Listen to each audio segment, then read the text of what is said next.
katropa ay pupuntahan ko yung Bukal Bypass, yung ginagawa na daan papunta doon sa may Laguna Lake. Ngayon ay 4:30, makakarating tayo doon ng alas 5. Mayroon pa tayong kalahating oras para makapag-vlog. Traffic na naman, everyday traffic from Los Baños to Calamba. Buti na usod-usod pa. Minsan di na usod ang traffic dito eh. Mahigit 1 kilometro palang layo nito. Malapit na tayo sa Bukal. Bukal na pala to. Pero yung Bukal Bypass malapit na. 600 meter turn right. Ayun lang, pinakakanto lang talaga. Tingnan natin, sana eh malapit-lapit lang yun.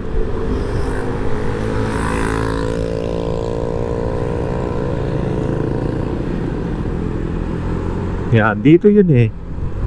Hindi ko lang alam, wala pa kasi ito sa, ayaw mag-register sa mapa.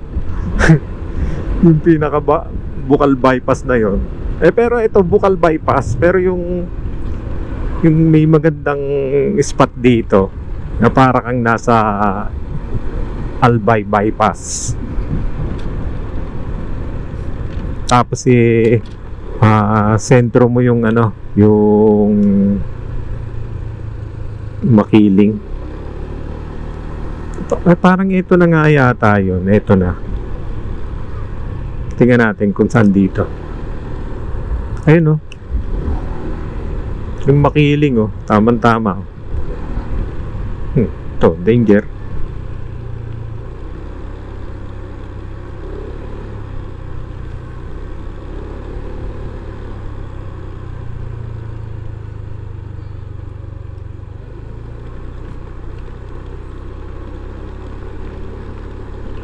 Rough road ah. Tingnan natin.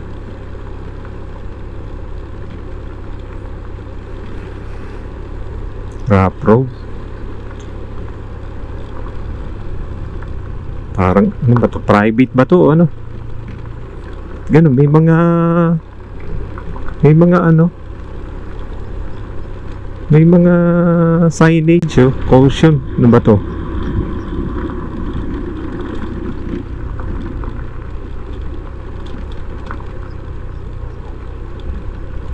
Notice.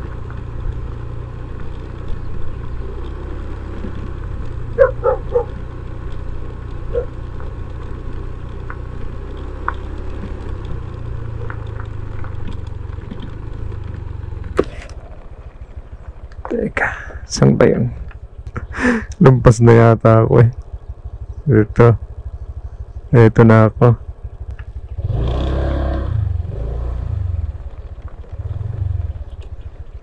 Construction site. High risk of physical hazard. Stay away from construction site.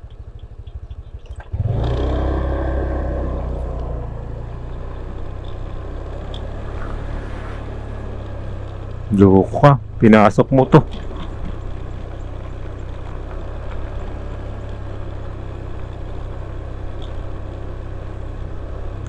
Ano ba to? Dulo na to. Dulo. Saan ba yun? Dulo. Mukhang walang daan. Doon tayo sa kabila. Tingnan natin. Mukhang ito yung view na yun eh. Saan kaya yun? Baka doon sa kabila. Dulo na pala to. Baka tayo mapagalitan to. Construction site pala yun. Saan kaya yun? Ang ganda pa man din ng Makiling oh. Pero walang tatalo dun sa mayon. Ang ganda talaga ng pagka-cone shape niya. At siguro sa kabila.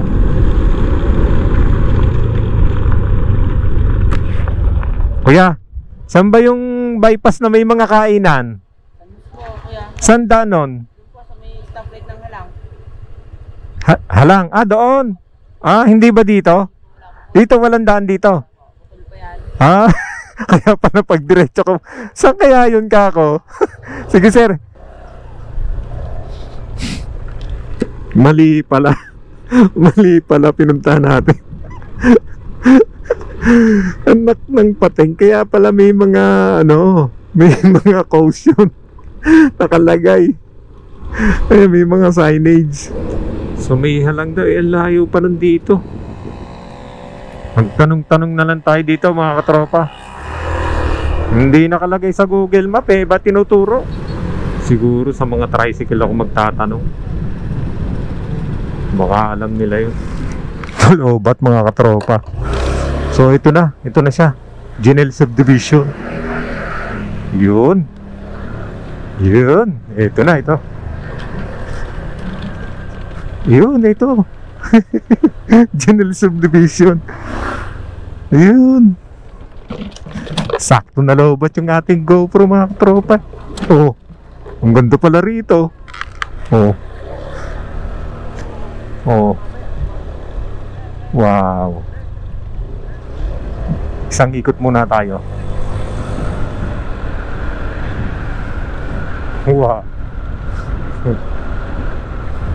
Itong maganda. Para ka nasa Mayon. Bukal bypass para ka nasa Albay bypass kunyari ito yung Mount Mayon, di ba? So, ayun yung Makiling. Imagine lang na yan yung Mount Mayon. Dito yung kainan. Ang ganda kainan siya.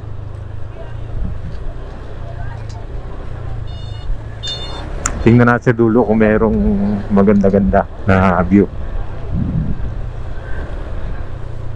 Pero okay ha. Yung mga kainan siya sa gilid.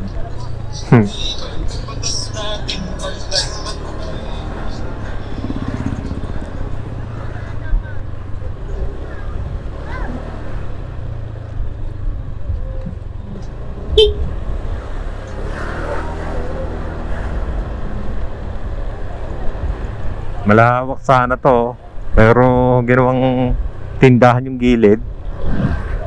Pero may bibili tayo dyan ng masarap na pagkain. Tingnan lang natin dito sa may dulo kung maganda. Tingnan natin dito. Yun. Kita mo, mayroong view ng Makiling. Ganda. Ay, hindi pa tapos. Saan kaya lusot nito? Tanong natin dito sa mga siklista kung saan ang lusot nito. Kuya, saan ang lusot niyan? Kamala, dapat palit yun Villaremedios. Villaremedios. May daan na papagano na. Pagkaliwa, Villaremedios. Pagkanan, Lecheria. Lecheria, okay. Sige, at least hindi na ako ba? Kasi papunta ako ng ng Halang. May daan dyan. Halang, okay, sige. Rough road lang siya, Okay, sige. Thank you ha, ang ganda. Okay, sige. Okay, thank you ha. Sige, ingat kayo.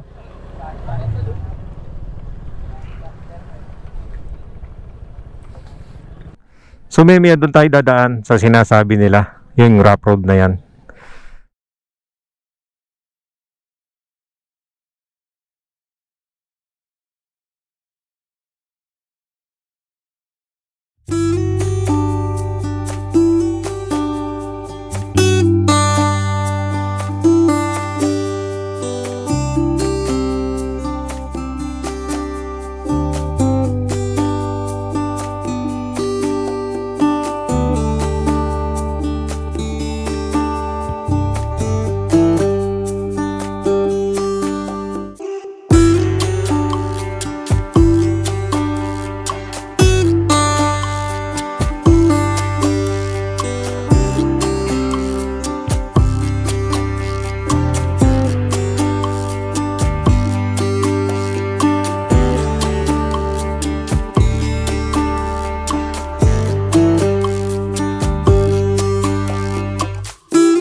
So yung mga tropa, sumaglit lang tayo at mukhang aabot pa naman tayo, may 15 minutes pa tayo bago tayo makarating dun sa, pero 15 minutes parang napakatagal nun dito lubak-lubak oh.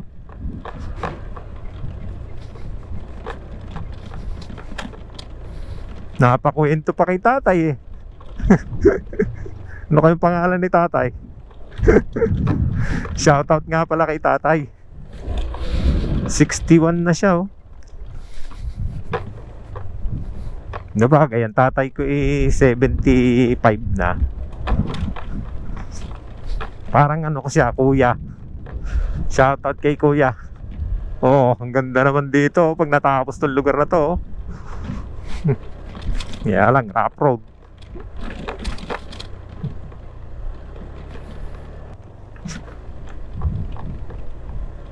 Hindi, wala pa to sa sa mapa. Itong na to.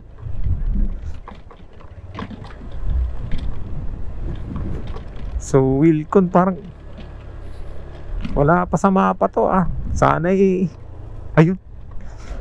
Nag-registered na sa mapa natin.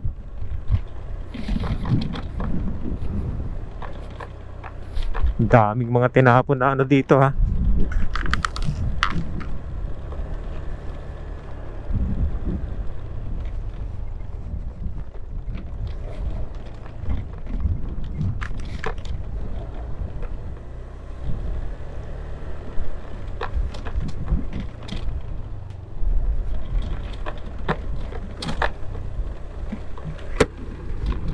rough road.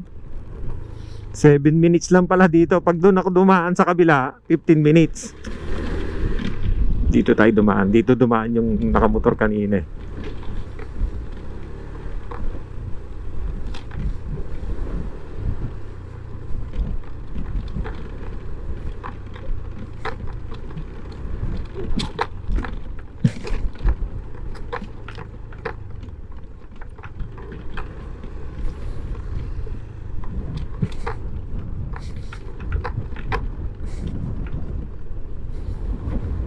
Tapos sahalang tayo.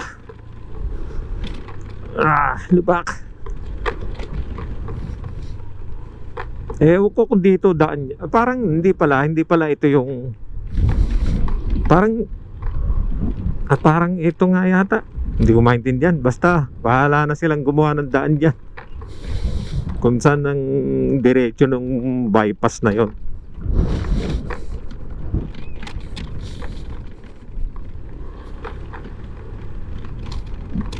Ay, may sunog. Ito. Tapos teka, kanan Lecheria. 5 minutes. At least dito ay kalsada na.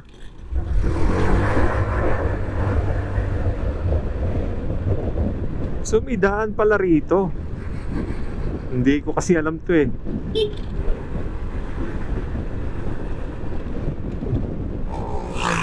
Bilis magpatakbo ni kuya ba. So ang labas daw nito Wilcon. Yung isa Lecheria. Saan kaya sa Lecheria yun? Diretso. Layo pala ng dinaanan ko kanina. Kung may nagturo lang sana nito sa may Wilcon daw, sana mabilis ako nakarating dito.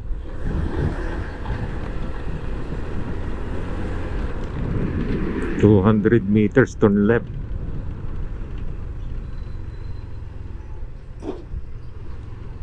So dadaan dito sa may tulay, left tapos right. Dito. Uy, ano to? Traffic?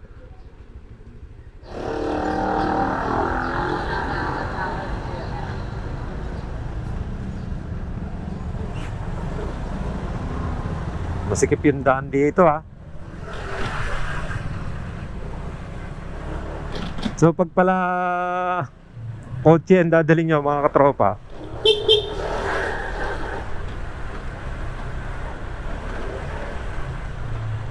Delikado pag dito kasi ang nipis yung daan.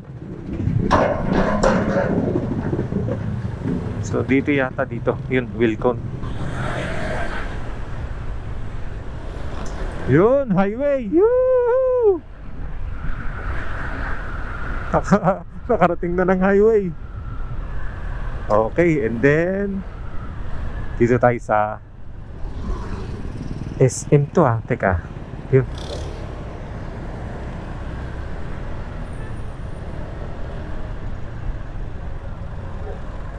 Ano na ba to? SM? Yellow cab. Para tuloy ako naligaw. So mga katropa, alang na tayo. 5 minutes, sakto to. Pagsundo natin kay Dora.